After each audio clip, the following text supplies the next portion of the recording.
Meron ka bang 5K or 10K followers pero 100 lang at 300 lang ang views mo? Ito ang anak ng problema ng account mo. Dapat actionan mo agad to kaya hindi pantay ang views mo according sa followers mo. Problema po sa views yan. Ganito po kasi ang process ni Meta. Ang bawat content na ipopost natin ay dumataas sa recommendation system ni Meta at siya po ang tinitingnan ng AI na connections o relationship natin sa mga followers.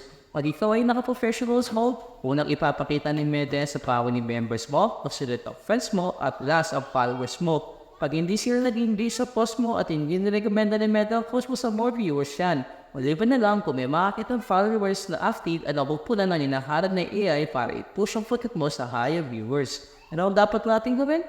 Makipag-engage ka sa family members mo at friends para maging visible din ang content mo sa kanila. Pero pag ang friends mo at dahil sa mas friend request at in-accept mo, lalo na yung mga ibang lahi, mga robots, mga dami sa account o promotions sa mga big time content creator na makasarili, mas maganda i-unfriend mo sila para mag-convert sila sa followers mo lalo hindi naman sila nag-engage sa post mo, di ba?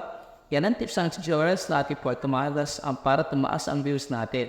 Mga ka-nice ones, see you in the next video.